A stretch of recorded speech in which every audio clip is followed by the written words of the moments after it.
என்ன ஜேசன், மழை பெஞ்சு தென்காசி சிலு சிலுன்னு ஊட்டி மாதிரி இருக்கா? ஆமா அத்தை. நம்ம ட்ரிப்புக்கு மூணாறு கொடைக்கானல் எல்லாம் போனோம். இப்ப தென்காசி அப்படிதான் இருக்கு இல்லடா? ஆமா அத்தை. ஆமா, நேத்து படிச்ச ஆத்திச்சூடி உனக்கு ஞாபகம் இருக்கா? ஞாபகம் இருக்கு அத்தை. அறம் செய்ய விரும்பு. ஆமா, நம்ம நல்ல ஒழுக்கமான நெறிகளை படிக்கணும், அதை கடைபிடிக்கணும்னு கத்துக்கிட்டோம் இல்லையா? இன்னைக்கு நான் உனக்கு ஒரு ஆத்திச்சூடி சொல்லி தரேன். ஆறுவது சினம். சினம்னா என்னன்னு தெரியுமா?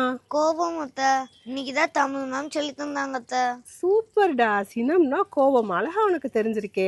ஆறுவது சினம்னா என்னன்னு தெரியுமா? ஆறுவதுன்னா சோற ஆரம்பிக்கிற மாதிரி இருக்கு அப்படின்னா என்னது?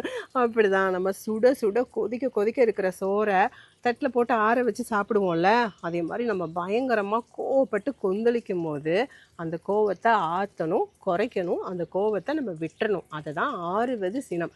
கோவப்படக்கூடாதுன்னு தான் சொல்கிறாங்க. ஏன் கோவப்படக்கூடாதுன்னு தெரியுமா? கோவப்பட்ட நீ என்னடா பண்ணுவ? யாரையாவது அடிக்கணும் போல இருக்கும். டம்முன்னு கதவை சாத்துவேன், யாராவது கீழே போட்டு உடைப்பேன், கத்துவேன்.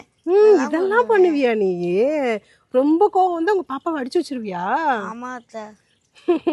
யாராவது பார்க்கும் போது நீ பயங்கரமா கோவப்பட்டு கத்திக்கிட்டு இருக்க, அந்த டைம்ல யாராவது வந்தா, சொந்தக்காரங்க வந்தா என்ன பண்ணுவேன்? கோவப்பட்டு கத்திக்கிட்டே இருப்பியா இல்ல அமைதியா ஓடிடுவியா? அமைதியா நல்ல பையன் மாதிரி ஓடிடுவேன். நல்ல பையன் மாதிரி ஓடிடுவியா? ஏன்னா அவங்க முன்னாடி கத்துனா என்ன ஆகும்? நம்ம மானம் எல்லாம் போயிடும். மானம் போயிடும். அது தெரியுது பாத்தியா? அதனாலதான் நம்ம ரொம்ப கோவப்பட்டு கத்துனோம்னா என்ன ஆகும்?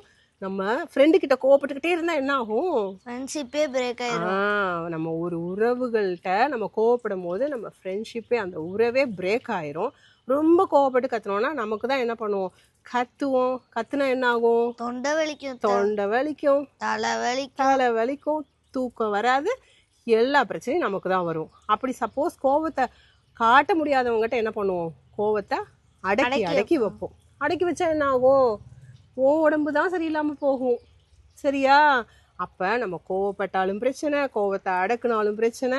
அதை விட ஃப்ரெண்டுக்கிட்ட கோவப்பட்டுக்கிட்டே இருந்தால் பிரேக்கப் தான்.